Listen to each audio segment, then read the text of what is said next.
Boa noite a todos, bem-vindos para mais um momento nosso com a espiritualidade, mais um momento de energização, mais um momento nosso de leitura do Evangelho. Ah, Vamos seguir a mesma sequência de todos os nossos encontros. Primeiro a prece de Cáritas, depois mensagens do irmão Tomé, e hoje é a 12ª mensagem, já olhei aqui. Depois, de forma salteada, o Evangelho e oração para fluidificar a água. Se você não pegou a sua água, pausa o vídeo, pega a água, traz, a minha já tá aqui e bora aí para mais um momento que é só nosso com eles. Deixa eu deixar marcadinho. E aí, como é que foi a semana, gente? Vamos concentrar, vamos lá. Deus, nosso Pai, que sois todo poder e bondade, dai força àqueles que passam pela provação, dai luz àqueles que procuram a verdade, e ponde no coração do homem a compaixão e a caridade. Deus, dai ao viajor a estrela guia, ao aflito a consolação, ao doente o repouso. Pai, dai ao culpado o arrependimento, ao espírito a verdade, à criança o guia, ao órfão o pai. Senhor, que a vossa bondade se estenda sobre tudo o que criastes. Piedade, Senhor, para aqueles que vos não conhecem e esperança para aqueles que sofrem. Que a vossa bondade permita aos espíritos consoladores derramarem por toda parte a paz, a esperança e a fé. Deus, um raio, uma centelha, uma faísca do vosso amor pode abrasar a terra. Deixai-nos beber na fonte dessa bondade fecunda e infinita, e todas as lágrimas secarão, todas as dores acalmar-se-ão, e um só coração, um só pensamento subirá até vós, como um grito de reconhecimento e de amor. Nós, como Moisés sobre as montanhas, vos esperamos com os braços abertos. Ó bondade, ó poder, ó perfeição, ó beleza, ó perfeição. E queremos, de alguma sorte, merecer a vossa misericórdia. Deus, dai-nos a força de ajudar o progresso a fim de subirmos até vós. Dai-nos a caridade pura, a humildade, a fé e a razão. Dai-nos a simplicidade que fará de nossas almas o espelho onde um dia há de se refletir a vossa santíssima imagem. Que assim seja, e assim é, e assim será pela vontade de Deus.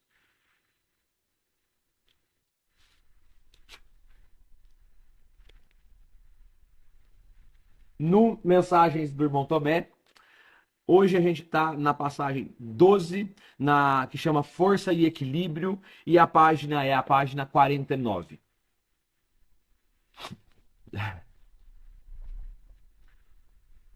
O estado da alma é a base fundamental para bem vos conduzirdes em vossa existência terrena. Sem o equilíbrio e sem a organização, vossas ações irão encontrar um torvelinho de labirintos pela frente e nunca chegarão a se concretizar num perfeito ideal. A harmonia consegue coordenar todos os pontos vitais que são necessários para uma boa coordenação de vida. Nos dias atuais, em que vosso planeta atravessa um dos períodos mais críticos para tentar harmonizar toda a Terra e seus habitantes, é preciso que todos colaboreis com a vossa parcela, em particular, a fim de que não atraseis em vossas missões e tenteis, num grande esforço, colaborar de boa vontade uns com os outros. O universo foi criado para que os homens vivam em perfeita harmonia, e nunca nesta eterna disputa de obter e desejar ter mais do que o suficiente para a sobrevivência de cada um.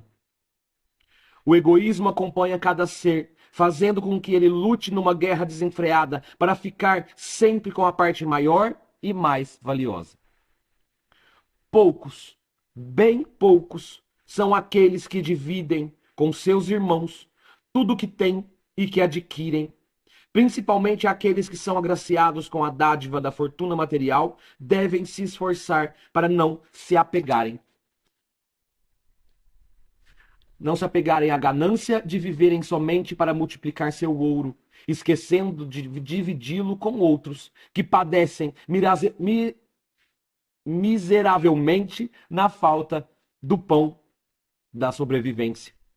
Se todos os dias os homens pudessem meditar ao acordar pela manhã, que talvez a morte da matéria estaria prestes a chegar, quem sabe assim procurariam se desprender mais facilmente e se despojariam de toda a ambição que os atrasam na caminhada do bem. Lembrai-vos, irmãos, vossa missão, vossa vida na terra é apenas passageira. Nada carregais para vossos túmulos. Portanto, começai hoje mesmo a procurar viver em união com vossos semelhantes, ajudando-vos uns aos outros em todos os sentidos. E podereis ter a certeza de que estareis adquirindo o remédio que cura todos os males, a chave que abre o caminho para a felicidade total, e vossas almas se libertarão inteiramente de todas as amarguras e sofrimentos que sofreis e padeceis tão dolorosamente. Não temei por um futuro negro e sombrio, se vosso presente for sempre um mar calmo e sereno, na contemplação de viver uma vida de doação, amor e desprendimento total das coisas do mundo terreno. A felicidade proporcionada aos outros se transforma em dádivas e bênçãos para vós mesmos, através de grande amor que o Pai vos dedica carinhosamente, todos os dias. Que assim seja. Eu me impressiono, eu fico ainda de cara, por exemplo, como as mensagens de sexta-feira, nós estamos estudando o livro da Esperança, do Emmanuel, no Meimei, e ontem caiu perante o mundo, ou para o mundo, alguma coisa nesse sentido, aonde ele discorre sobre a nossa missão, vamos falar assim, perante o mundo, que é exatamente o que está escrito aqui no Irmão Tomé. Tem uma passagem desse capítulo, se não me engano, capítulo 3 do livro da Esperança, que fala assim, que não é o que nós esperamos do mundo, mas sim o que o mundo espera de nós, em função do trabalho em missão para essa transição e esse movimento de regeneração que passamos aí há alguns anos, décadas, enfim, e continuaremos passando até não sei quando, de transição aí, de mundo de expiação para mundo de regeneração. Mas são as mesmas orientações. Isso é o mais interessante. Vamos ver o que cai agora no Evangelho por si só. Vamos ver se conecta e como se conecta.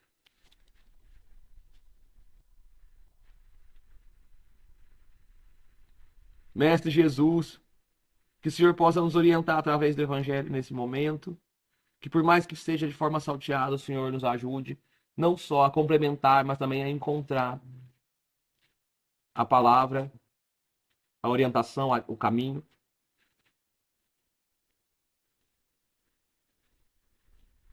Que é útil e precisamos.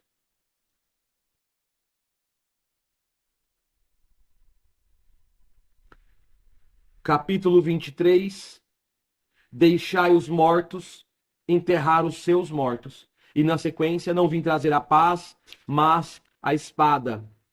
Estamos no capítulo 23, página 266, 267 e 268. Hoje vamos só até a 267. É curtinho, porque o próximo, que eu não vim trazer a paz, mas a espada, tem 5 páginas. Não vai dar tempo para que a gente leia junto com o outro.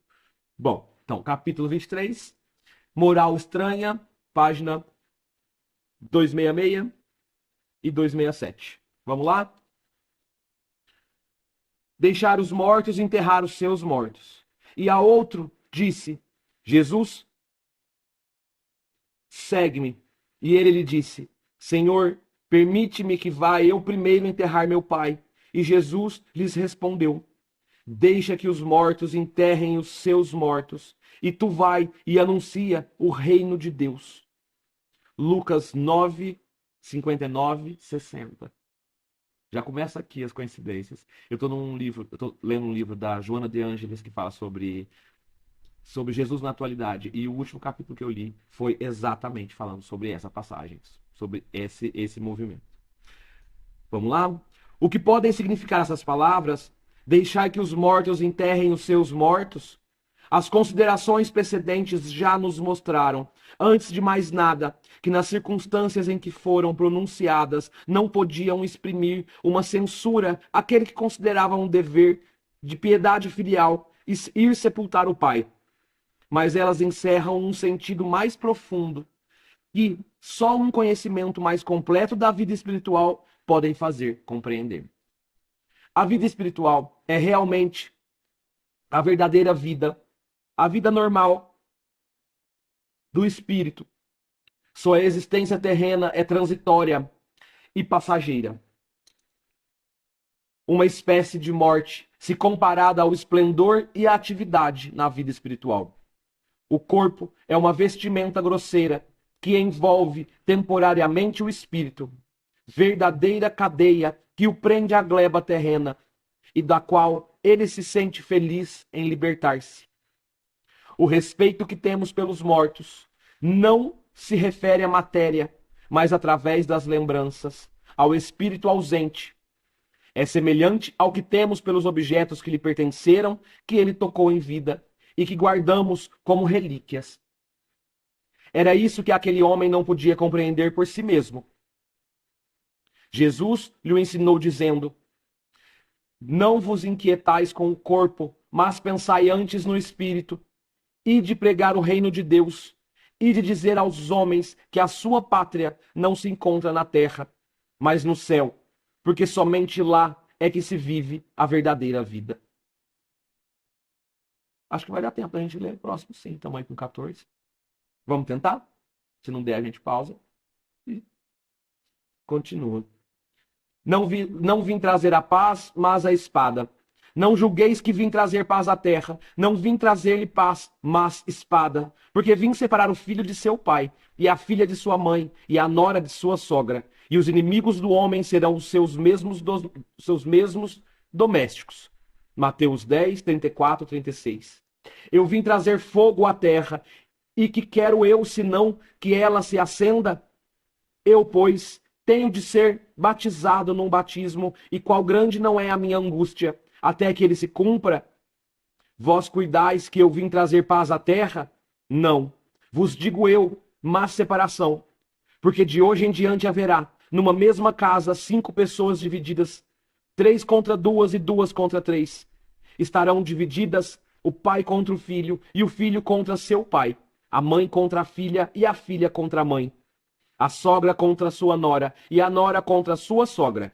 Lucas 12, 49 e 53. Foi mesmo Jesus a personificação da doçura e da bondade. Ele que não cessava de pregar o amor ao próximo, quem disse essas palavras: eu não vim trazer a paz, mas a espada. Vim separar o filho do pai, o marido da mulher, vim lançar fogo na terra, e tenho pressa que ele se acenda. Essas palavras não estão em flagrante contradição com o seu ensinamento? Não é uma blasfêmia atribuir-lhe a linguagem de um conquistador sanguinário e devastador? Não. Não há blasfêmia nem contradição nessas palavras, porque foi ele mesmo quem as pronunciou e elas atestam a sua elevada sabedoria.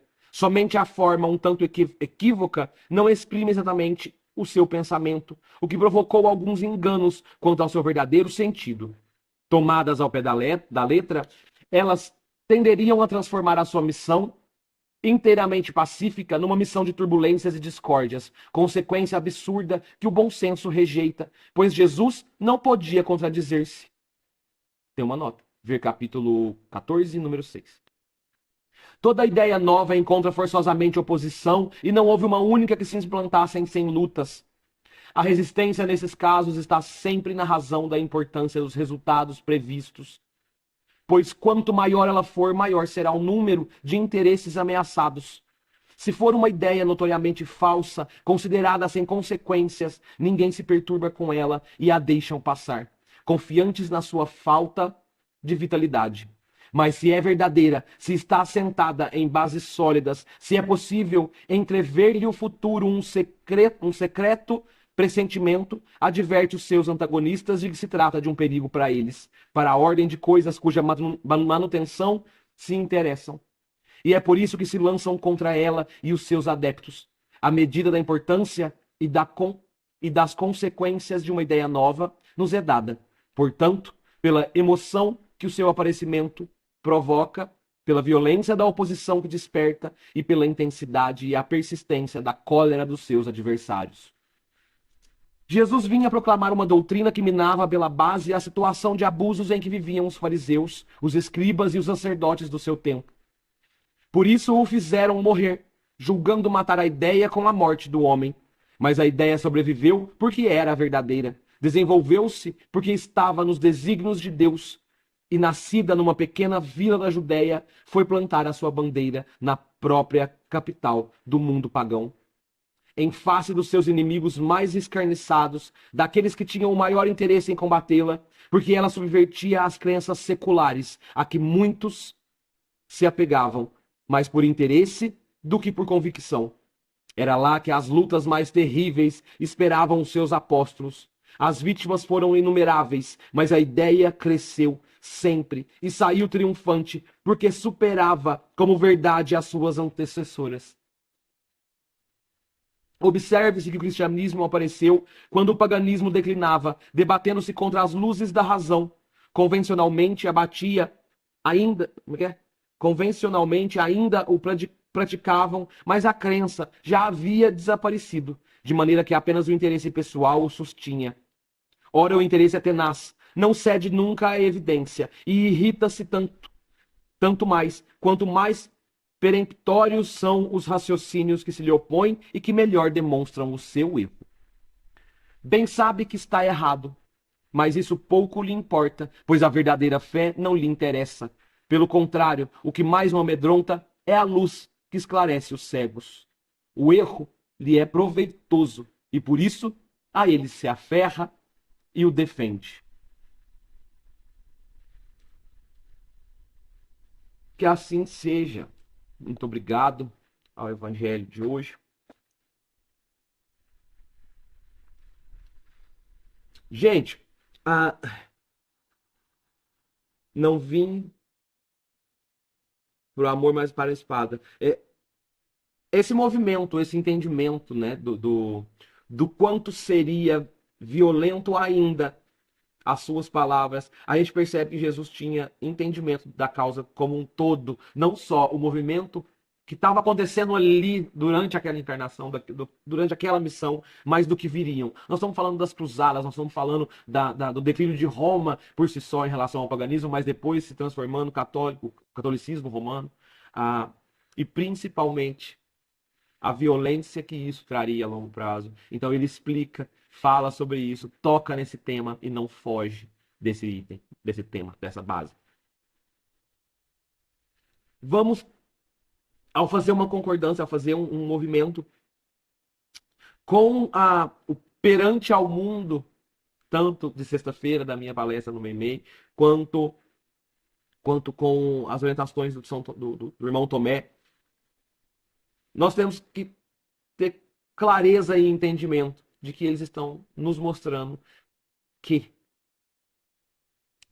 não devemos arregar. Eu acho que a palavra é esse. Não devemos arregar, independente do resultado do que isso venha. Se temos consciência ou não, mais vale a intenção e o amor por si só, a boa intenção. Mas não deixar de se comprometer, não deixar de se propor. Eu acho que estamos falando disso. Mas não é se propor simplesmente em fazer o bem para o outro e servir, mas sentir que isso faz obra, fazer, né? Sentir que isso tem sentido. Como... Eu acho que precisamos de mais fé, mais entendimento, mais conexão para poder enxergar que muitas das vezes nós somos a espada e não só o amor ou a paz, ou enfim, nós também somos a espada e nós precisamos aprender a manuseá-las. No caso de um trabalho que vai ferir privilégios, que vai vai contra, né, a corrente, vamos falar assim. Então nós temos que saber manusear a espada também, vamos falar. Vamos usar essa analogia. a espada nada mais é do que uma alusão à guerra, não é? Do que da batalha desse movimento. Então nós temos que aprender a ser guerreiros, vamos falar assim. Temos que nos preparar para as batalhas, para a batalha que a nossa missão, função ou escolha vai nos trazer e vai nos levar. Então, que tenhamos força para isso, que tenhamos entendimento, que consigamos ter clareza de sentimentos para nos propor, para estarmos prontos para essa batalha e para as batalhas, não é? Muitas das vezes nós vivemos batalhas unitárias, batalhas nossas, individuais, onde a gente está vivenciando para poder fechar a conta do mês, para, enfim, coisas do tipo, mas ao mesmo tempo temos as batalhas coletivas e essas, principalmente, nós devemos escolher com muito cuidado, com muito carinho e com muita calma. Vamos lá? Vamos finalizar? Vamos rezar. Mestre Jesus, agradecemos na noite de hoje a tua presença através das palavras do Evangelho, do irmão Tomé, junto aos nossos corações, aos nossos ouvidos, principalmente, servindo de cura, remédio e bálsamo para os nossos corpos, materiais, emocionais e espirituais. Mestre Jesus, que na noite de hoje podemos agradecer com o maior amor possível e existente, maior gratidão das nossas fibras, aos irmãos desencarnados, aos nossos amigos espirituais e benfeitores, que durante mais um encontro se fazem presentes aqui na casa de cada um, para nos ajudar a ter renovação energética, limpeza e forças para continuarmos o nosso caminho por mais uma semana, rumo a Ti, rumo à Tua obra, rumo à Tua luz. Mestre Jesus, te rendemos graças e pedimos que através dessa água apartada na casa de cada um, possamos receber de forma fluidificada, através da fluidificação, todos os elementos, todos os eflúvios divinos, que nos reconstrua a força. Que assim seja, assim será. Pela vontade de Deus, do Mestre Jesus, dos mais altos grupos sagrados da Aruanda. Que assim seja. Gente, obrigado por me ver, por me escutar, por mais uma noite, por mais um encontro. É um momento muito especial, não só para mim, mas para cada um dos que nos ouve, tenho certeza, porque esse é um momento de carinho, de amor e de batalha. Estamos sim batalhando pelos nossos caminhos melhores, vamos falar assim. Então, muito obrigado. Gratidão a todos que assistem, que dividem também esse momento comigo.